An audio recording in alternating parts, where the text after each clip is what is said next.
Yo, what's up everybody? Holding Nice with you here, bringing you Demon Slayer Kimetsu no Yaibe anime review.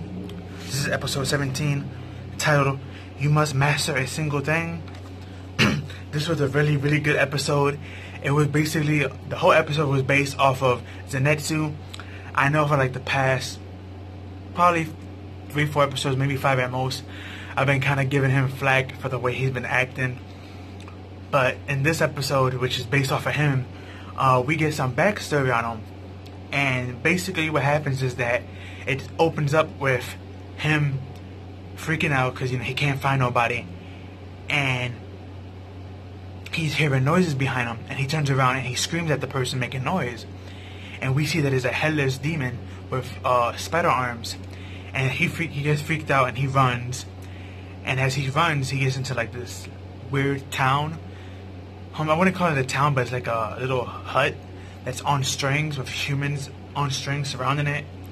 And we see some of them are becoming like demons, spider demons. And we see the mastermind comes out of, you know, that spider kid that we saw earlier that he ran from. And he starts, you know, talking bad about Zenitsu. And Zenitsu's like, I'm gonna run away. And he runs off and he's like, it doesn't matter if you won. I mean, if you run away, I already won. And Zenitsu stops and he's like, what do you mean? Like, he's confused. He's like, don't you remember what happened earlier? Look at your hands. And earlier in the episode, he was complaining about his hands. Like, he pricked it against something, and when he looked, it looked like he had like a bug bite. And basically, he was bitten by one of the white little spiders. And he's poisoned. But this poison is not meant to kill you. It's actually worse. This poison actually turns you into a spider demon. And you lose all intelligence, and you're controlled by him. So he's freaking out, and we see all these little other spiders crawl up to grab Zenitsu, and he runs up a tree real quick, and he starts to hide. And then we get his backstory, because he starts thinking back. And this is when the episodes get very interesting, because we find out that he has no family or brothers and sisters, just like Inazuki. And he was found by a man that he calls Grandpa, who we don't know his name, but we were told that he's a Hashira, that's his title. And this man who adopted him and trained him is not just a demon slayer. He has that title, Hashira, and that is the highest title that any demon slayer can get. So basically, Zenitsu was trained by the most powerful demon slayer. So now I kind of understand why all the hype and settlement is towards him, because of his sad backstory and that. And I'm like, oh wow, that's interesting. And we see this man, we don't get his name, they just call him Gramps, or Zenitsu call him Gramps. But basically, no matter whatever Zenitsu tried to do, run away, cry, or scream, this old man will always stop him, because he believed in him. And he always told him, if there's one thing you can do, make sure you master it. And we actually find out what that one thing he can do that he mastered. We found out that the thunder breathing techniques have 3 forms. And out of those 3 forms, Zenitsu can only use the first one, the thunderclap flash. But even though he can only use that one technique, he has like different percentage that he can do.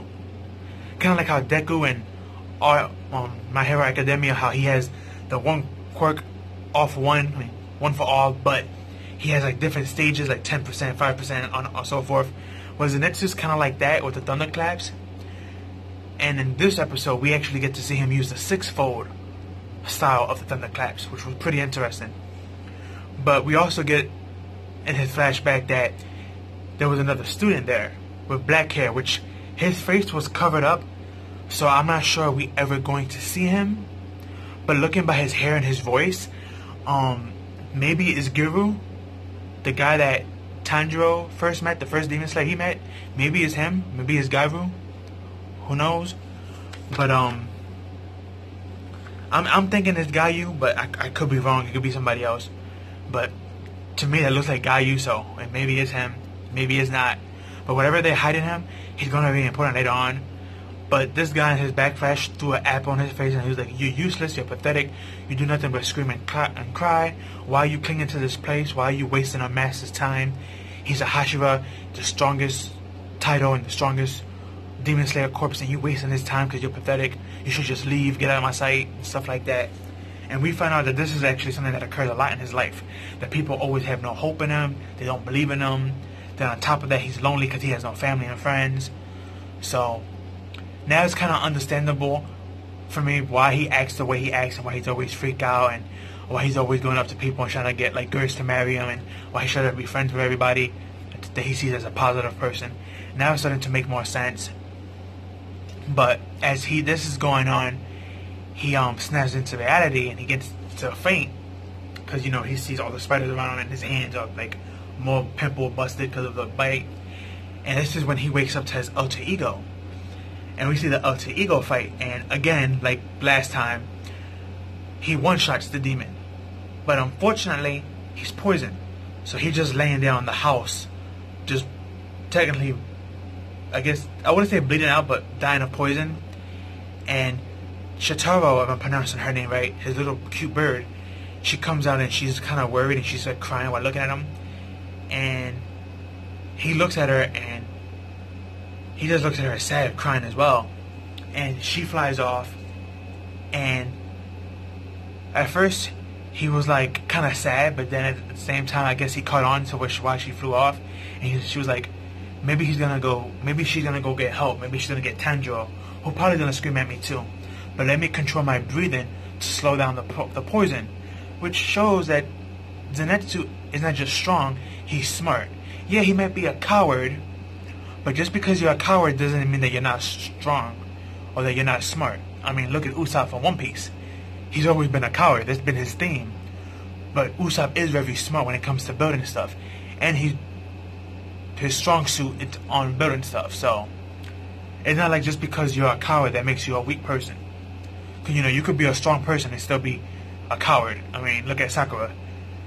Strong person, good feats, but still a pathetic character. You know what I'm saying? So just because you're strong and you got good feats doesn't make you a good character. And just because you're a coward doesn't make you a bad character. So it really comes down to your interpretation of how you see characters. Because that's also how you view people in real life. You view them by their characters usually. So as Shotaro went to go get Zenitsu, we actually get to see what Zenitsu's doing. And he's going up the mountain with Inuzuki, and they hear thunder. But Tanjiro states, I don't see no thunder clouds and I don't smell no thunder. Nitrates, what the clouds produces. But he does say that there's more of it in the air. Even though they just heard thunder. So he's like, And he starts looking to the distance and he was like, Inuzuki, if you want to keep going forward in the mountain, that's fine. Go ahead. But I want to go back. And he was like, go back? For what? He was like, because I need to. He's like, you should go back too because you hurt. He's like, me? I'm not hurt. But though he has all these cuts and bruises all over his body and he's bleeding out. I really do love Inuzuki. He's like, right now he's like my favorite character. Him and Tanjiro are like going back and forth right now. And Zenitsu's like, now he's up there like second place. Third really. But as they discussing this, they actually see a little girl demon. That kind of looks like the mom that, Tanjiro killed last week. And she sees them both and she freaks out and she starts to run. And Inuzuki starts to chase her. And Tanjiro like, wait, hold up, you shouldn't do this. And as he's running after her, she screams out, Father, help. And we actually get to see the father, which is the demon that we saw in the flashback of the mom. The one who was actually abusing her. And he comes down, he's like, don't threaten my family. Which is kind of weird because it's like, you was beating on your wife and treating her wrong, yet you don't want no one else to hurt your family. That's kind of psychotic and weird, but he is a demon and a spider at that, so it kind of makes sense. But he comes out and he stops Inuzuki in his tracks, and he goes to punch Inuzuki, and Inuzuki's in the air, so it's kind of hard for him to dodge. He can't really do anything. This is when things get interesting because Tanjiro takes his blade out and used one of his water form. I think his second form or third form. One of them he used the water wheel technique. I think that's the second form. It could be his third. It's one of them. But he used it on his arm, which was unique because he was able to move his arm from punching Zenitsu. He hit it and it went down. But the issue was, the arm just went down. It didn't get cut off. There's no scratches. There's no dent on the arm at all. So, and the mom did say last week that this demon is supposed to be one of the 12. So we're going to actually see Tanjiro fight one of the 12. Which is going to be very interesting. because the other two were not part of the 12. They were actually part of the 6, which are underlings of the 12. So this is going to be his first battle against the 12, and it's going to be very interesting and hyped to see. And I cannot wait. Of course, he's not alone. He has Inazuki there, but Inazuki's hurt, so he may not play a role. I wouldn't be surprised if Chotaro, the bird, comes and actually get Inazuki to help her save Zenitsu. And while this is going on, probably Tanjiro will have a 1v1 against this guy. So far they just call him Father. We don't know his name, but most likely he is one of the demons of the 12, like the mother states. So that's going to be very interesting. But on the other hand, you also have to remember, maybe Tanjiro fights him, but he doesn't get to win. Maybe he just gets to stall him. Because you have to remember, 2 episodes back, we get to see the chief of the Demon Corps, and he sent out 2 people. He sent out that female that we see in the opening, Shinobu, and he sends out Gayu. So maybe Tanjiro might fight Father and stall him until those 2 get there, and they may off him. Or maybe he might actually 1v1 him or 1v2 him and win, and then those 2 might show up. It can go either or. But yeah, next week's going to be a very exciting episode, and I cannot wait. I really am loving Demon Slayer. But yeah, this is episode 17, guys. Tell me down below what you like and didn't like about the episode. Again, I can't stress enough, the artwork, the animation, the voice acting, everything about this series has just been on point. Just like Fire Force and Dr. Stone and Vinland Saga, everything on the checklist that you want to see good in an anime, we get it from these 4 series. So summer of 2019 is a very good summer. But let me know down below what you like and didn't like about the episode. And does Zenitsu move up on your list of characters that you like, or is he still on the bottom? I know for me he moved up, because at first I was kind of neutral, but now I'm actually liking his character more and understanding where he's coming from. So I'm happy about that. But that's all I have for you. Peace on, have a good one.